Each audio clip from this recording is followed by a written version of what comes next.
Hello, good morning. Welcome to Finance Sense. My name is Devin Dean, and I work with the Central Mountain Small Business Development Center in Salida.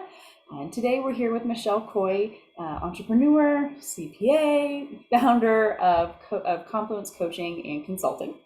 And for the next hour, Michelle will be taking us through personal business finances, getting organized, and reducing stress.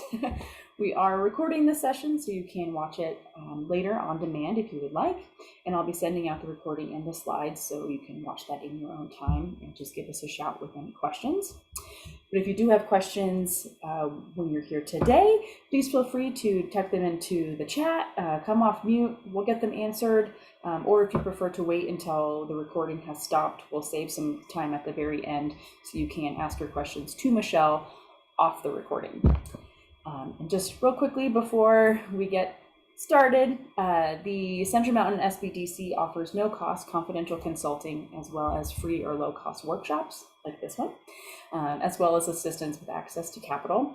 So please reach out if you would like to register for one of those free consulting sessions. And our center serves Chaffee Lake and Park counties. We are part of a 14 center network, so if you don't live in one of those 3 counties, we are happy to get you in touch with your best local resource. And with that, that's enough from me. I'm happy to pass it off to Michelle. Thank you so much for being here and doing this presentation for us, Michelle. Thank you so much, Devin. I'm happy to be here. So let's just jump right into it. I have a quick agenda here of what we're going to cover. I have a lot of information I'm excited to share with you. We will do just a quick centering exercise, and then we're going to look at some money stressors and money mindset. We'll go into some personal finance things, some organization, some planning ideas, and then some business finance, same thing, organization planning from that perspective, and then end with some success tips and managing stress. So let's get started. A quick bit about myself. So I do my business is Confluence Coaching and Consulting, and we help business owners create really values-based structure and habits that build confidence so they can grow sustainably and avoid burnout. Some of my values are well-being and freedom, trust, empowerment, awareness, creativity. And I share that. We'll talk a little bit about values as we go through, which can help with decision-making around your money. I've been a CPA and serving small businesses and individuals for 19 years. I've been coaching clients since 2012. Just a little bit about some of my certifications. So let's just pause and take about 30 seconds to take 3 breaths together to just kind of let go of whatever you had going on before this session today, whatever you have going on afterwards, and just get present so that you can absorb all the information that we have here today. So as you inhale, just breathe in abundance and breathe out any feeling of lack. Breathing in, feeling enough, and breathing out just any excess or anything heavy. And last breath, breathing in gratitude and letting go of anything, any areas where you may feel stuck in life, in your business, or with your money. So just share a quick quote with you. Money is only a tool. It will take you wherever you wish, but it will not replace you as the driver. So while you may be excited and really focused on the things that you love doing in your business and in your life, money may not be one of those things that you either studied in school or that you feel particularly accomplished with, but it is important to have a relationship with it and to know enough, have tools to help you with that. You don't need to be good at math to be good at money. I hear that a lot, like, well, I'm not good at math, so I'm not good at money. Actually, that you don't need to be good at math. So money and stress. So 90% of Americans say they're stressed about money, um, which is a lot. 65% say financial difficulties are piling up so much they don't feel like they can overcome them. 40% wish they could have a fresh start. 20%, less than 25% feel optimistic about their future. So getting organized, knowing what you have to work with, having the right tools, and getting support, all of these can help in reducing your stress around money and helping make better decisions around that. So we'll go through a lot more of that. So grab a pen and paper and let's just go through a few questions for yourself. And if you want to pop something in the chat, what words come up when you think about money? Positive or negative or neutral? And Devin, if you see anything in the chat, just shout that out. Otherwise, just write that down in your notebook. What words come up when you think about money? And what phrases might come up when you think about money? So is it, I'll never have enough, money's hard, money's the root of all evil, or would it be like, I'm good with money, whatever that phrase is for you. If the phrase was negative, what would you rather be true? Just kind of changing those. So instead of I'll never have enough, I'll always have enough. Instead of money is hard, money is easy. Instead of money is the root of all evil, money is a way to take care of myself, my family, my community. I'm grateful for money. So One just that came into the chat is save. save. Yes. Save. Yes. Yes. Very good thing to be doing for sure. And the sooner you start, the better, the more time you have, the less you actually have to save. But the more you'll have at the end when you have time in your favor.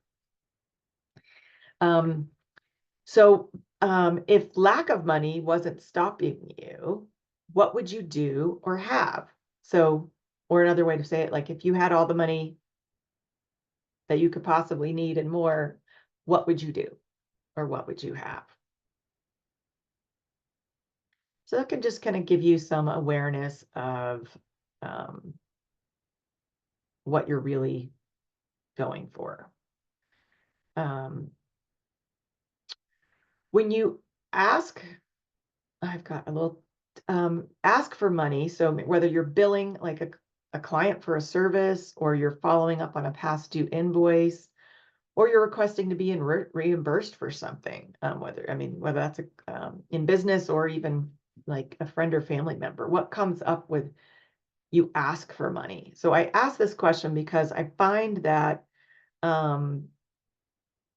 sometimes there's like a pause, there's a resistance, there's a, well, like, am I really, are they, did whoever it is get the value, if it's a service or something, did they get the value that they were hoping? So then all this doubt sort of creeps in, and then you start procrastinating maybe on collecting that invoice or even sending it out. So just be aware if there is any of that resistance. And that's kind of connected to the next question, is receiving challenging for you? So money needs to be flowing like in and out. And if, you're okay, like spending money, but receiving money is difficult, that can be hard. People are sometimes in the opposite, like in a hoarding kind of space where they're taking in money and then afraid of spending it.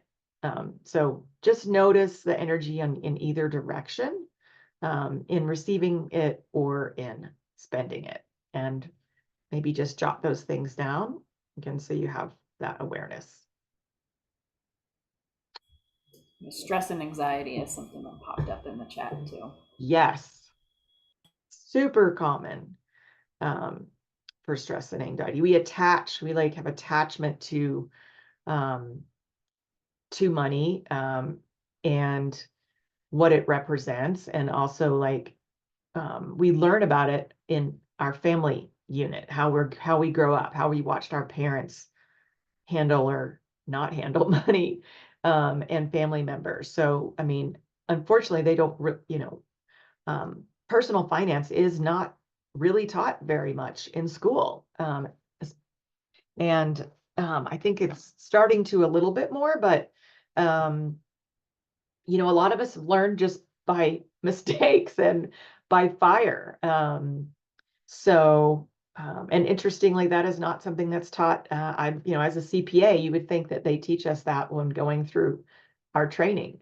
No, it's all about the business, finances and taxes and things like that. They don't go into money mindset and this. So it's very interesting. So there's other ways we've got to get that information and those resources.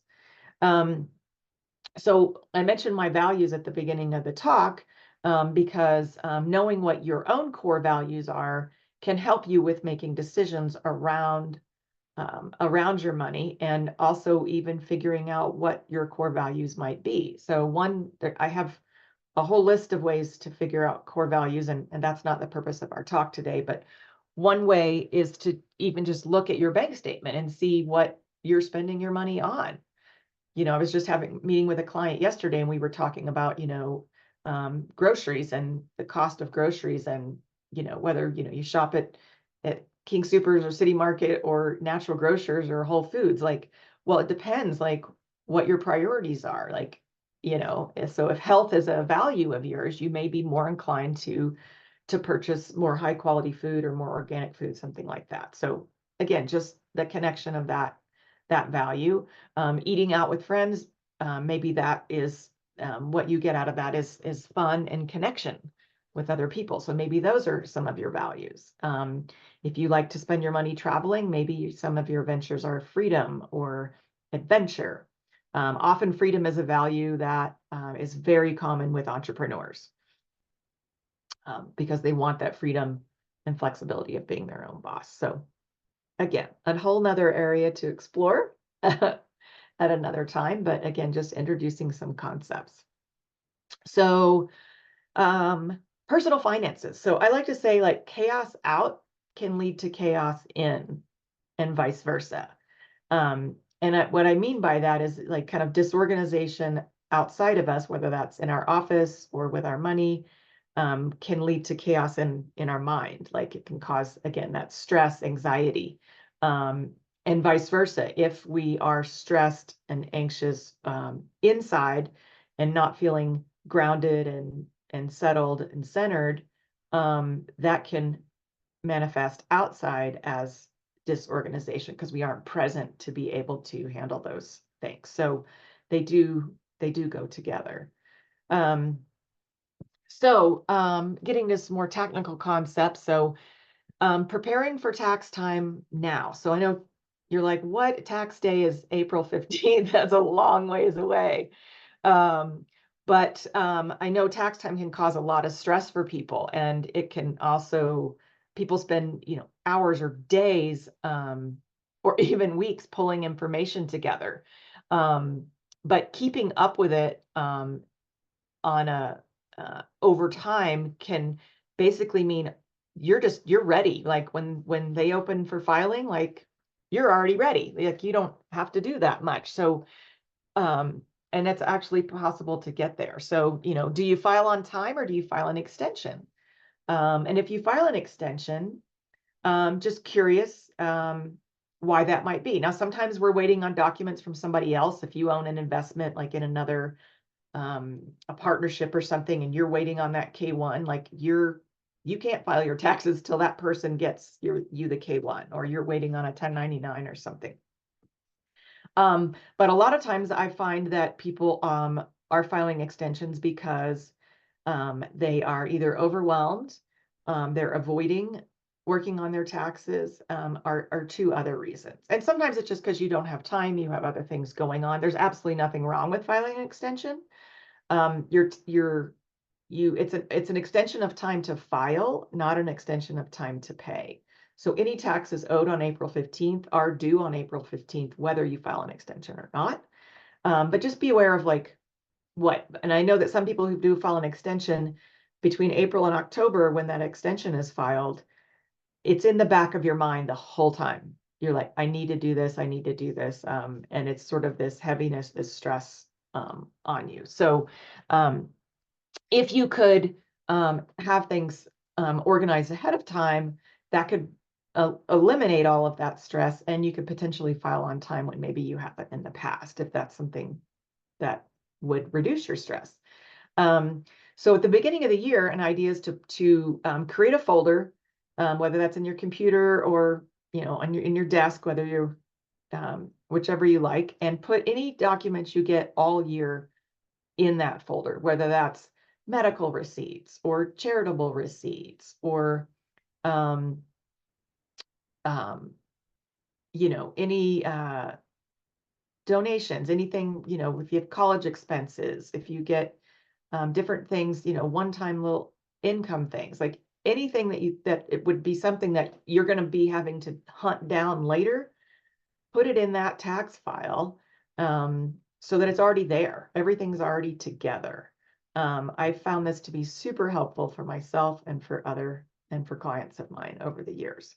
Other things that I see causing stress and delays, and also just be aware of like what caused me stress, what caused a delay last year. I mean, if you filed your taxes for 2023, if there was some things that were causing delays, what was that? Was it kind of recreating mileage deductions, having to go back through your calendar and spend hours recreating mileage? Was it doing months of bookkeeping catching up? Was it documents that had been lost and you're having to track down? Were there taxes owed that you weren't expecting? So just being aware of that and sort of planning now for heading that off at the pass, basically. If you're doing your own taxes, or even if somebody else is preparing them, is there someone that you can ask questions or get support? So if you're doing them yourself, um,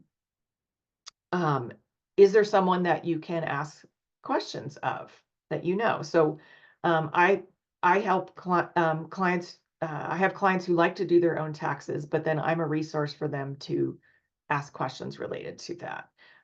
Maybe you have someone in your family who's good with that, or a friend that you can ask questions for. Sometimes that's a good idea. Sometimes it's not, depending on their expertise and experience. But if you're working with a CPA, reach out to them, ask questions ahead of time. You don't need to wait and just talk to them once a year.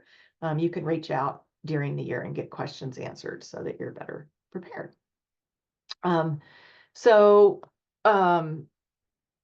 kind of organizing with your finances, I call it like getting a state of the state. Like, where are you? Do you know, in looking at creating a budget, do you know what your assets are? Do you know, where the balances in all of your savings accounts and your retirement accounts, what your monthly income is?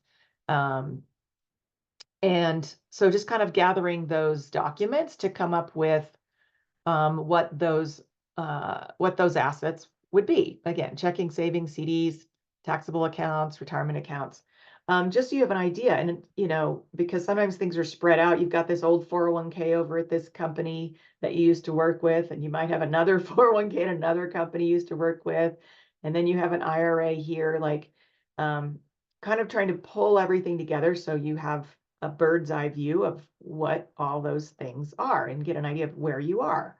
And then for debts, gathering all the statements you have for any debts you have, whether it's student loans, mortgages, car loans, credit cards, again, so you know what that looks like as well.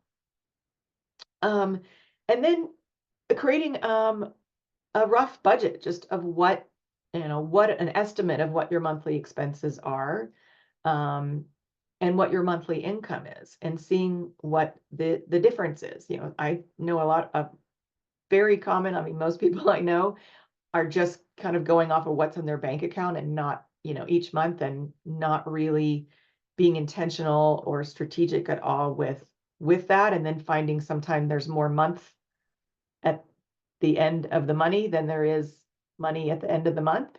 And so this can help you with being able to meet some goals, whether that's saving to buy a house or paying off some debt. So that, again, you can be more strategic about that. Oftentimes, again, looking at your bank statement, there may be subscriptions that you can get these things on your phone on, download different apps, and they recur every year, and then you quit using it and you kind of forget that you have it. So just, are there subscriptions that you're not using anymore? Are there, do you have irregular expenses that you're maybe not planning ahead for, but that, kind of know are going to be coming, like birthday, like holidays, birthdays, vacations, back to school time, things like that. So again, planning ahead, and estimating these things. And after you've done that, is there anything, that you might have been missing, which is very common to kind of go through and recognize that. So did you include any savings? Speaking of savings, somebody mentioned savings earlier. Did you include putting money in your savings account, whether that's an emergency savings account or a specialty savings account, or savings for those irregular expenses, or retirement funding?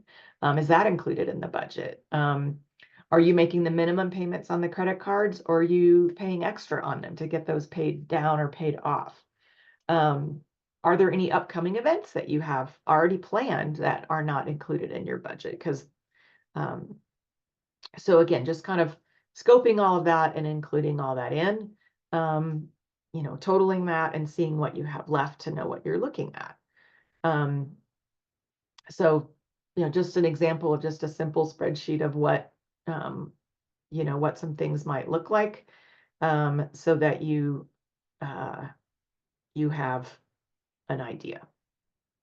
There are some budget apps that you can get. A lot of people like using these. These are just some examples of them: Rocket Money, YNAB, which is You Need a Budget, Monarch Money, and Simplify. So they're all a little bit different, and some, work better for some people than others. So that might be something to explore as well, to be, again, keeping track of things. Debt. Debt has been normalized and expected, that you need to have it, and it's normal to have it, and I would say it's common to have it. Most people have some sort of debt, and not all debt is bad, but it is. But debt can be managed well, or it can be managed poorly. So if you are spending beyond your means, just take some time to understand what is going on. Don't justify, just be real with that. And if that's something that you are struggling with, again, you can get someone to support you with that. And one kind of tool with paying off debt is something called a debt snowball. And basically that is just, again, having an intentional approach to paying off that debt. It could be paying the lowest balance, like putting everything extra toward the lowest balance. Let's say you had 3 credit cards, putting all your money towards the lowest balance one first, or it could be putting all the extra money towards the highest interest first. It could be either way, and there's other things that could influence that as well. But again, the idea is having an intentional plan to pay off some of that debt, with credit cards being first, and then car loans, and then student loans, and then mortgage, kind of in that order. Savings. So having an emergency savings account can not only be just a good, like, mental, like, calming, anxiety relieving thing to know that you have money in an emergency savings account, but it also can be just super helpful if something happens. The idea would be if you don't have one, to set one up and just get $1,000 in there as fast as you can. And again, that just knowing, if you haven't had an emergency savings account before and you get that, just knowing that $1,000 is there can just provide some peace of mind. Eventually, the goal is to get 3 to 6 months of expenses into that emergency savings account. If you are, there can be times when you may want more than that if there's things are in a riskier place, or you have maybe you and your spouse are both self-employed, something like that, you might want more money. It looks like somebody is in the waiting room, Devin. I got it. Okay. The um vacation is not an emergency, so sometimes it can be tempting to raid the emergency account for things that you want to do. But it's good to have actually more than one savings account. So one for an emergency, and then another one for other things like maybe vacations or unplanned car repair, something like that. Let's see, old 401ks. It's recommended that you get those out of there and roll those over into an IRA. 401ks typically have fewer investment options, higher fees, and often the diversification of investments is poor. I've also heard of, people losing that if the company that they worked for went bankrupt. I've heard of some situations where that money was lost. So you have way more control of it if you get it out of that old 401k of the company you worked for and roll it into an IRA, which you can set up yourself, or you can hire a financial advisor to help you with that.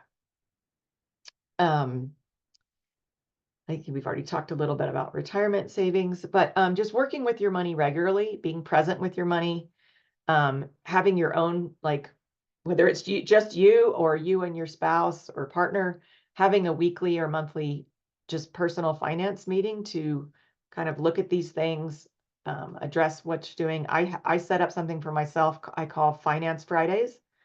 And so I just block off like an hour of time every Friday um, to just deal with whatever financial thing I need to do, whether it's business, whether it's personal. And sometimes I need the whole hour. Sometimes I end up needing 2. Other times I need 15 minutes just to update my QuickBooks and I'm good to go. So it's, again, just keeping up with it and setting kind of a regular schedule to do that. Setting up automatic payments is a great way to avoid, late fees, for example, on credit cards. Like if you know your minimum balance is $100 a month, just set that up automatically. You can always go back and log in and pay extra, but that way, if you're on vacation or you forget, you're not subject to late fees, which can be pretty steep. Set goals for yourself and celebrate your successes. And lastly, just keep your head out of the sand, which is just hiding from what's going on. So let's jump into business finances. Before I do that, does anybody have any questions on personal finances? So I know that was a lot of info in a short amount of time, but just introducing concepts. This is not a deep dive on everything. Nothing in the chat so far. Nothing in the chat. Okay, I will keep moving on. This is a picture of the sunset on the Chalma River where I was camping this spring, and I just had to include it in here. Okay, let's see. So for business, why keeping current is critical. So for monitoring and controlling expenses, you need to be looking for trends and outliers. Notice if you're being charged correctly or regularly, spending too much in one area or another. I had a client recently tell me that she hadn't been looking at her business financials and noticed that she had been double charged by a vendor for several months. And she was looking back and that business had sold. So the owners of that business where she had been double charged had sold to new owners.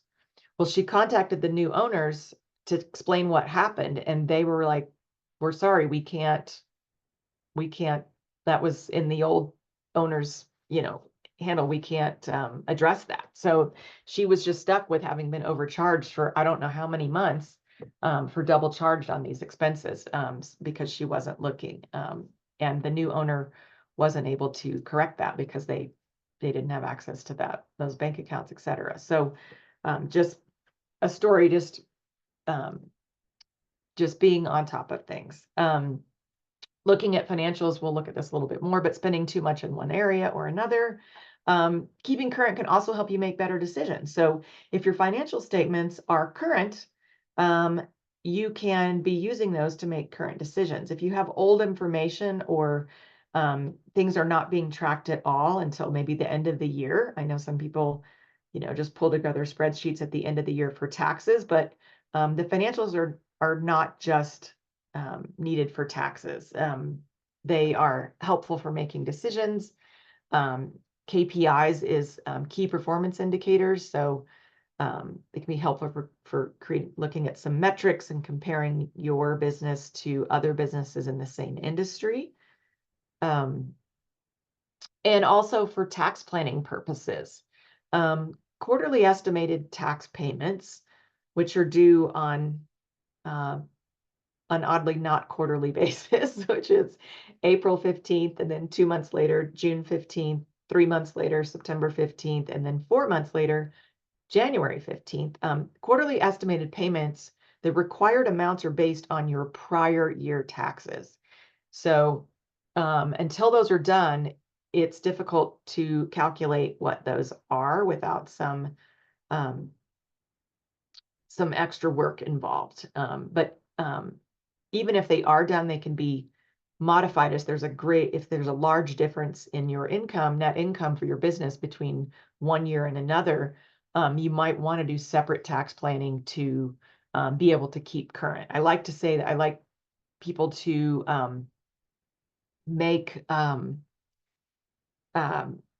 pay their current year taxes with current year dollars instead of paying last year's taxes with this year's dollars. Because then you're behind, basically. When you're employed and you're getting a W-2, your taxes are taken out of your paycheck every 2 weeks or however often you're paid. So you're paying current. The same thing is good to keep that habit when you're self-employed as well. You just have to be you have to be doing that yourself because you don't have someone pulling that information out. You can set aside money regularly in a separate account, whether that's a savings or a checking account on a weekly or monthly or even a quarterly basis, so that you have that money set aside for those taxes. Even if the estimates, let's say last year your business was making $75,000 a year and you've grown a lot, and this year you're gonna net $125,000.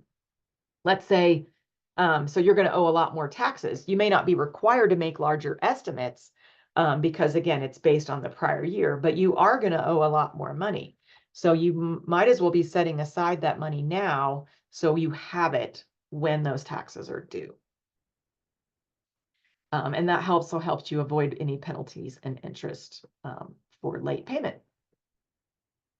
You can also do budgeting for your business. And it helps you know if something is off and asking why. It can help you with planning, with resources, with the inventory, and also estimating how much you can pay yourself after taxes. Again, you find out what the net income of your business is each month.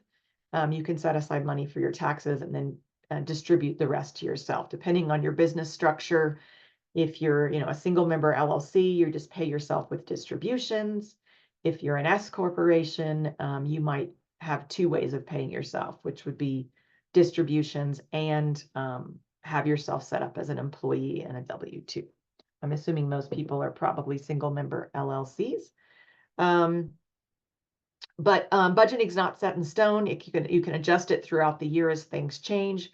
But again, it's not to the penny. It's not exact. It's just helping guide you, and also can help you with creating forecasts and cash flow planning, and again, inventory management and seasonality, which is super common with a lot of our businesses in Colorado. And also with borrowing. So if you end up deciding you want a loan, a lender is going to require financials. It can also help you manage your debt, having your financials current, um, and be part of the analysis to understand how you might be leveraged. Um, even if it's something personal like uh, interest rates. Let's say interest rates drop, which I know they just have in the last couple of weeks a little bit. They've been really high for a while. But let's say interest rates dropped to 5% and you had bought your house at 7%. You might want to refinance. But if your your lender for your home is going to want your business financials. And if those are not current, that could delay you in that process as well. Um, So getting support. I like to say you may not be in business, you may be in business for yourself, but you don't need to be by yourself. So that is one reason why the SBDC is there. It has consultants available and courses available like this and on demand to help support you and educate you in building your business. Another organization, Startup Colorado. Um, and then, you can also get into have a mentor or be in some mastermind groups. You can hire a coach. You can have CPAs and bookkeepers also to support you. So I know business owners, especially new business owners, really try to bootstrap and do everything themselves. But it's important to recognize how much energy is that taking? How many hours are you putting in? Are you being able to give your best self to the most important part um, of your work that you want to put your energy into? And if the financial piece of it is causing a lot of stress or taking a lot of time or taking a lot of energy, then that might be something to consider getting some help with. Savings opportunities in your business. So tax savings, again, avoiding penalties and interest by paying your tax on time, tracking mileage. So for the IRS mileage rate changes every year. This year it's 67 cents a mile. I know a lot of people don't track this because they're like, oh, I don't really drive that much for work or for my business. But then when I start asking them questions, well, yeah, I do go to the bank. Yeah, I do go to some meetings and networking meetings here and there. Oh, yeah, I do go to, this or that. It adds up. I mean, at 67 cents a mile, even if, you just end up being 250 miles a year, that's still a deduction. So it's worth taking the time to track that.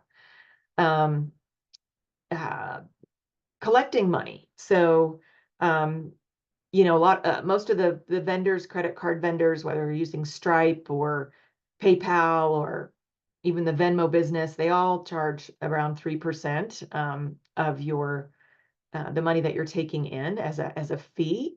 ACH is a lower percentage option, so I don't know if you're taking advantage of that or looking at other ways to reduce those fees. I mean, having to pay fees for collecting money is a cost of doing business, but if you are looking at trying to reduce expenses, that might be one way to do that. Again, looking at, are you paying for things that you aren't using or you don't necessarily need? Um, and Retirement savings plans connected to your business um, can be a way to actually not only save money for yourself, in a tax protected retirement plan for the future, but also to save taxes now. It can be a deduction for the business and it can be a contribution for you. So that would be something to talk to your CPA about or with a financial advisor. Time saving. So kind of was back to talking about energy and how much time are you spending doing certain things. So I like to use the phrase do, ditch, or delegate. So when you're kind of looking at saving time is what it is, whatever that task is. Can you do it now? Is it something that's quick that you could just take care of and not put in a pile to deal with later or put on your to-do list? Does it need to be done at all? Is it important, or is it just a shiny object and it's a distraction? Can you just ditch it? Like, is it really important? Or could you delegate it? Is there somebody that you could get to help you with this? Um, so inventory what you like to do, what you're good at doing, and recognize what you aren't good at doing. We aren't all good at doing everything. Like, as much as we may be responsible for everything, sales, customer service, marketing, finances, social media, our website, everything. Um, we're probably better at some areas than other. And again, recognizing what drains you and what gives you energy and where you could potentially get help, whether that's a VA, getting contract support, um, or there's something called co-working or body doubling. I know some people are familiar with this concept, but basically it's partnering up with somebody. It could be a friend, it could be um, a colleague or what have you, that you meet up, whether that's on Zoom or in person, and you just state what you're going to work on, and then you work on it. So you're not working on the same thing. You're not even working together. You just spend 5 minutes talking about what you're going to do. So there's some accountability and a commitment. And then if you're on Zoom, you just mute yourself, turn off your camera, and then you both work on your thing for, I like to do it for 45 minutes. And then you come back together and you're like, how did that go? You check in on, what you got done or didn't get done, how it went. You state your new goal, your new whatever you're going to work on for the next period. You both go off and do your own, focus on your own thing for 45 minutes, and then you come back. This is a tool that's often common, that people with ADHD used, but it can be really helpful for anybody who just needs a little bit of accountability, and it's helpful having somebody on the other side. If it's somebody that has a different skill set than you could spend maybe a little bit of the time, maybe they're helping you out with some marketing questions and you're helping them out with something else. So anyway, I like to use this a couple times a month. I meet with someone and we have a session, and I find that it is super productive 2 hours that we get done. So just an idea for some time savings, because time is money, right? So saving time is just as important. Um, and so priorities. So prioritizing your life. So again, back to core values, identifying your core values and honoring them. You can also identify your business core values and share them. So they may be a little bit different. Some of them may be the same as your personal values, and some may be different. So for example, one of my personal values is adventure. But it's not a business value because not really how adventurous I am in coaching and financial consulting. But I kind of weave that in with some of the like in my presentation, sometimes I'll put some adventure photos in my presentation. But identifying your business core values, you can share those in your marketing, and on your website, and that can help attract kind of your tribe, the people who are going to be attracted to your brand, and your message. They can resonate with what your business core values are because they share those. Prioritizing tasks. So again, what's important, what's urgent, what's both, and plan for days to work on your business, not just in it. We can get so busy working in the business, having all the meetings, and doing all the things that we're not working on our business. We're just working in the business. And it's important to schedule time, blocking off whether that's some hours or a day, here and there, to work on the business, again, to be a little bit more intentional and strategic, and take that time to plan, because that will save you time in the future and help you get to your goals faster.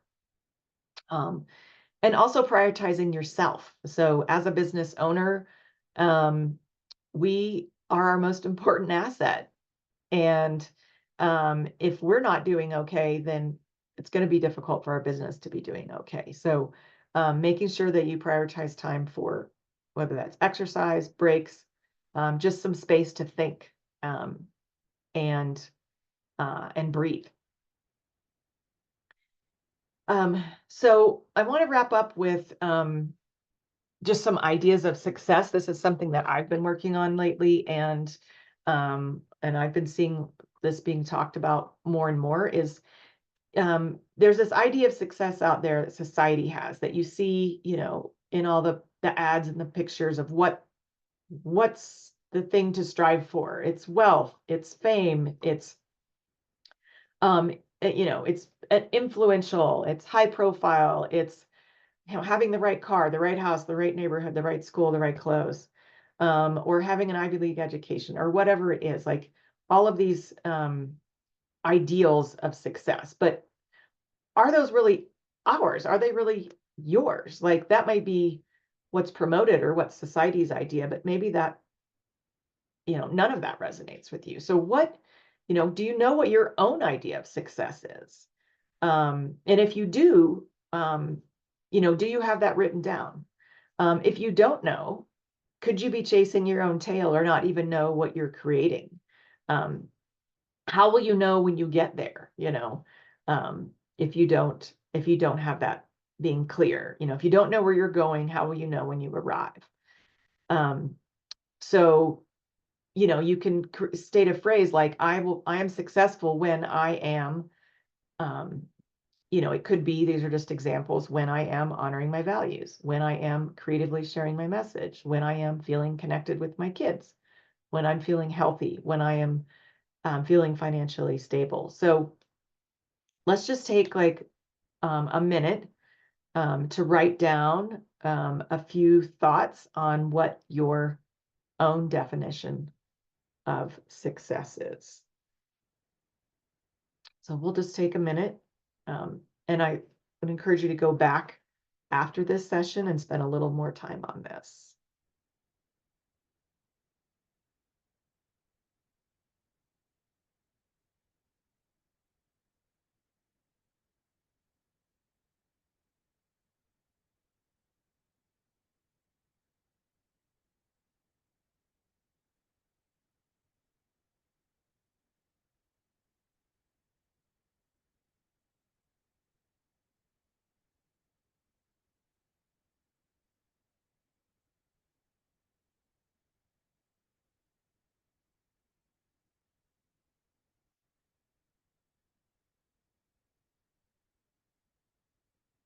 What does success mean to you?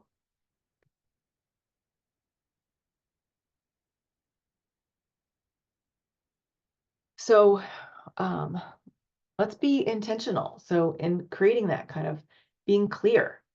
And by being clear, an example of that might be creating a business plan if you already haven't done so. Some people do that right like before they even launch their business, and other people do it a year or two or even 3 years in, create a business plan. And even if you did do it at the beginning, let's say you're a few years in, it might be time to update that.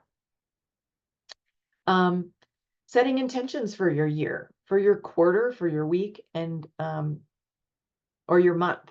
So kind of at the at the end of each week, you can do a reflection of your week, or plan for your next week, or both. You can do the same thing at the end of the month. Review your financials, review your wins, and celebrate, what went well that month, what maybe didn't go so well, what you would like to change, and what your goals are for the next month. And then break those down. If you have goals for the month, break those down by week. And then break those weekly goals down into action items per day, so that they just don't sit in a drawer and collect dust. Being kind. So being kind to yourself. So, don't beat yourself up when you mess up. No one's perfect, and things change. Striving for perfection just creates more stress. Recognize that messing up, there's a learning, there's a message in the messiness. And we learn from our mistakes. Growth isn't a straight line. It zigzags and it roller coasters. I mean, it feels like being an entrepreneur is like constantly being on a roller coaster. Taking time off to recharge, and taking time to, again, reflect. I have a Friday reflections questionnaire that I find is really helpful. If anybody's interested in that, my email address will be at the end of the slides, and you can email me and I'll be happy to send you a copy of that Friday reflection sheet. Be bold. So building a business takes courage, resilience, flexibility, patience, and determination.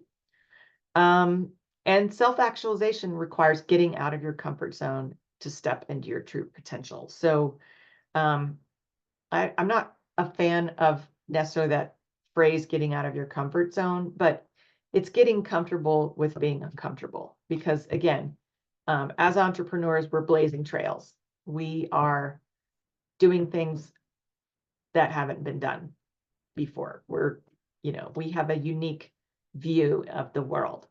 And that can be uncomfortable, like stepping out and doing that. And imposter syndrome can step up. And again, that's where getting support and having taking time to celebrate your successes and such can help you in continuing to put one foot in front of the other. So managing stress, comes down to managing our energy and managing our nervous system. So these are just a few ideas for doing that. I want to leave time for questions. So just some box breathing. I think Devin will be sending the slides out for this. So some different breathing. Box breathing is just inhaling. Again, maybe inhaling for 4, holding for 4, exhaling for 4, and holding for 4 at the bottom. So there's all kinds of different breathing techniques you can do, but even just a few breaths can calm you down. Getting out and moving, it's like burning off some energy, whether that's running, walking, dancing, stretching, what have you. It can open up our creative thinking and burn off some anxiety and actually build energy. And slowing down. And while this may seem counterproductive when we have a million things to do, rushing doesn't get it done any faster or any better. And oftentimes that's when we can make mistakes and have to redo stuff, which then takes even more time. So again, take time to slow down and allow your creativity to help solve your problems in that space and that break time. You'll be more productive. Does anyone have any questions on personal or business or stress or taxes or anything else we've talked about? I love this little owl. You can pop them in the chat or you can come off of mute.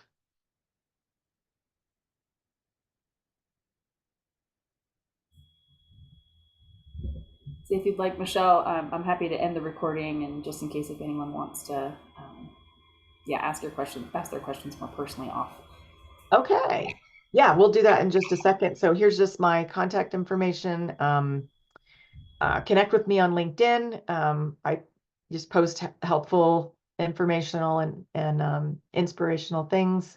I've got a free download on time management and organization strategies, and do a free few consult. I don't know if you can see my email address there at the bottom. But yeah, if you want to end the recording, we can see if anybody wants to have questions after the fact. All right. Well, thank you for everyone that's watching this recording after the fact. Thank you very much for being with us, and we're going to go ahead and pause.